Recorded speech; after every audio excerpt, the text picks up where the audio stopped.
Hello and welcome to Practically with me, John Stevenson. Thank you very much for joining me. Today we're going to have a quick look at how to update Spacemacs from within Spacemacs, and specifically the develop branch, because that's what I recommend using. So let's have a look, see what we can do. So we've got Spacemacs open, so if we go to the Spacemacs book that I've written, or I'm still writing, so if you go to practically.github.io, and then go to the Spacemacs book, and there's a section on how to install Spacemacs and also how to kind of install Emacs as well. If you have a look at the install Spacemacs, as you can see at the end, there's an update Spacemacs. You don't really need to do this very often. If you know there's a new feature in a new package, then it's useful to do an update. But try and kind of minimize the updates as well, and certainly don't do one just before you need to do a broadcast or presentation, or you need to get some work done at work. Do it when you've got a little bit of time, just in case you need to roll back these updates as well. Okay, so we have the option of master branch or development branch. Master branch is pretty simple. You just go to the buffer home page in Spacemacs, and then you can update Spacemacs from there. It's pretty simple. And then other things to do after you've done an update of the Spacemacs configuration files itself is to check your .spacemacs file against the Spacemacs template, and then do the update packages, again, which you can do from going to the Spacemacs home buffer and then just selecting the update package link, and off you go. So that's pretty simple. The development branch is not actually much more involved anyway. So the real difference is just in how you update Spacemacs. And you could do this on the Git command line, but we're going to do it using Magit because it's part of Spacemacs, and it's a recommended way to use Git from Spacemacs as well. So we're just going to use that to pull the latest commits from the Spacemacs repository. And then the rest is the same. We're going to walk through how to compare your Spacemacs file with the Spacemacs template and update the packages as well. Okay, let's go and have a look at Spacemacs. So here we go, here's Spacemacs. Here would be the link to update the packages. Here's the link to update Spacemacs itself if you're only on the master branch. As I'm on the development branch, then you're going to have to use Magit or Git client. So let's open that. So if I go to a file that is in my .emacs directory, and I'm just going to open up let's open up the changelog. Develop. So this changelog shows you everything that's changed in the development branch. So it's quite handy to have a go look at this before you update, just to make sure that the changes that you want are the changes that you want to apply to your local Spacemacs configuration. And once we have this once we have this file open that's part of the project, then we can simply do space G for the Git menu and S for Magit status. And so this opens up a status control, a status buffer that allows us to do everything Git-wise for this particular project. So we can go and look at the commits that are already been done, and we can delve into the commits and then go and get the details of what was actually done in those commits and what actually happened. And if we want to update, then it's a simple question of just pulling down the latest version. So we do capital F, that opens up the pull menu. So that's like fetch and merge, and we're going to update from the origin, which is U, and we're going to, if you've got any local changes, then before you do U, if you press R to set the rebase to true, so just set this rebase to true here. If you keep on pressing R, it'll just cycle there. So if you've got any local changes, then they'll be pulled forward. So they'll still be around. If you've got any local branches that you want to keep for any experimentation work you're doing, or any private work you've done on your own configuration, then setting out to true is very useful. And then we can just press U to pull down the latest version. And that's it, that's finished. So now we can go and have a look at the logs, and if we haven't already seen what is new in Spacemacs, we can see from this log list what's the new things that have been added. And it's updated the changelog, so that would be quite interesting to read that change. That's a quick snapshot of all the things that have changed and been added. Cool. Just press Q to get out of that, Q to get out of that. If you want to close this completely, if you do space U first, oops, space U. So that's the universal argument, and then you do Q, and that quits it completely. Otherwise, the maggot buffer hangs around for a little bit. Okay, so now we've updated Spacemacs. Now we go on. The next thing we do is to update this .spacemacs file. So we do space F, E, and capital D. This opens up an ediff layout, and you can see we've got two files open in the main part of the window layout. So in the left hand side we've got our .spacemacs file, and in the right hand side we've got the .spacemacs template, and underneath here there's a third window, which is our this is our ediff control panel here, and so this allows us to do all the ediff actions, like going N for the next diff, and P for the previous one. So if you press question mark, it shows you all the different things you can do inside ediff. So you can move around, you can toggle features off and on, you can manipulate stuff. So the main things you're going to use are just using, well, you can use the Vim keys like K and J to move around between the next diff and the previous diff, and then press A or B to copy from one of these files to the other.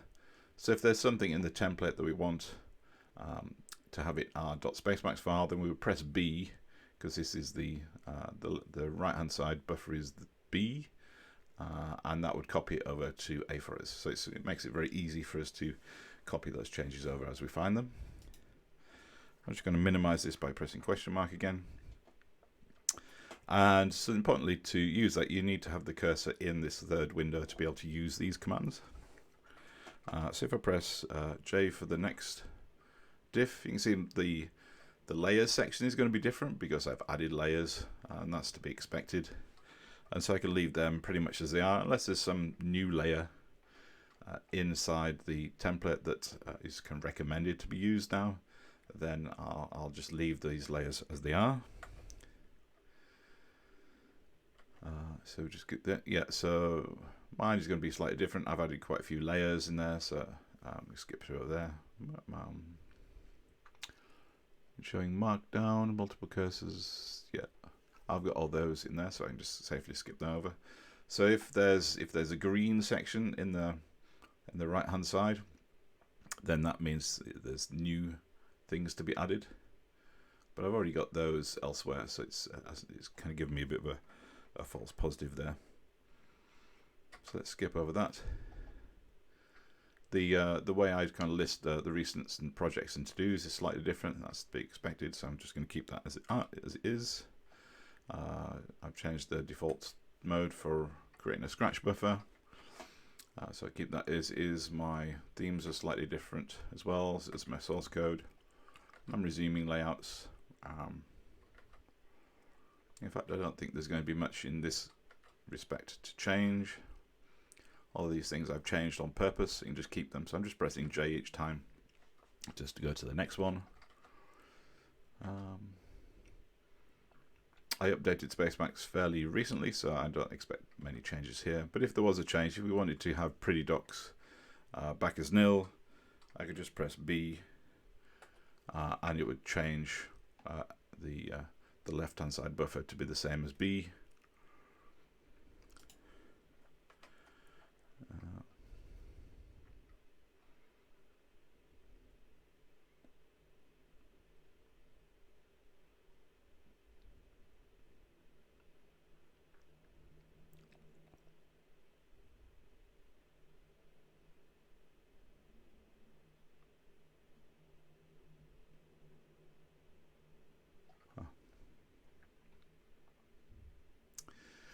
And if we accidentally updated something where we didn't want to, we can use R and the letter to restore what it was previously, so restore it to the old diff.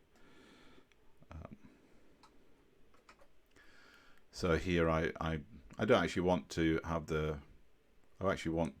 dot spacemacs preprint docs to be true. So if I do R restore buffer A, then it restores that back back to true for me as well. And then I can continue on there, and this is the user config section of my .spacemacs file. So it's obviously going to be very different. There's nothing actually in the template, so you expect all this to be red and different to the template. So that's fine. Whenever you do click off onto one of these, if you want to go back to the ediff controls, you need to make sure you're doing that. You can either do it with the mouse or you can do it with space 3. This is going to be window 3. And there we go. So that's all done. And so I finished the ediff session, so I could just quit out of that. Just press Q and confirm I want to end the ediff session. And you can see the .spacemacs file. There was a change, I think. So we can just save that if there are any changes. We can delete these buffers. Oops.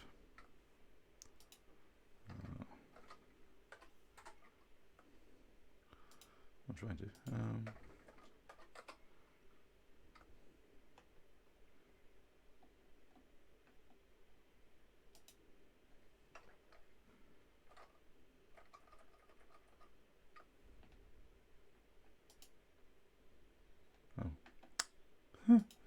Oops.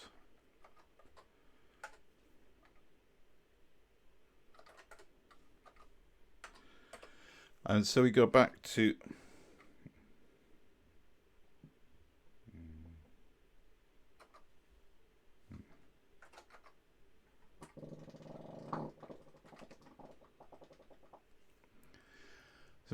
the main buffer main. So we go back to the home page, and then we can finally do the step of updating the packages. And this is just a case of either clicking on the link or just moving the mouse, so moving the cursor to the link and pressing OK or pressing Enter. And this is going to go off and check the packages, the current list of packages and versions on the archive. You can see there's a bunch of updates. There isn't anything I essentially rely on. There's Helm as well. There could be a bug in Helm, but I'm fairly confident that when I do an update, these things are pretty reliable. So I'm just going to press yes to accept them. And so it's actually updated the fact that it wants to pull these down, but it hasn't actually done the full update yet. So if I do space QR to restart Emacs, then this is when it's going to pull down all the packages that we've just selected and install them. But it's also making a copy of them in a different directory, because it allows us to do this rollback. Should something go very wrong with these packages and it gets us into a state where we can't use Emacs, then we can actually go and roll back the packages, and that will put us back to the space, as it says here, roll back all packages if something goes wrong.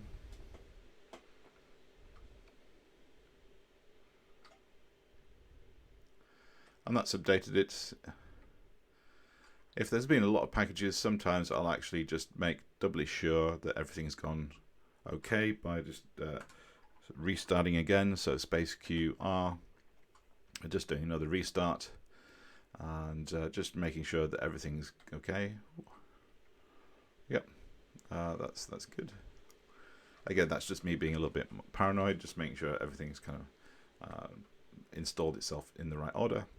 And then we're good, and then everything else is done, so we can now just carry on happily using Spacemacs. And in another month or so, I'll probably do another update. Or if I see something in a particular package that I want, then I can do another update at that point as well. Okay, thank you very much for listening. See you next time.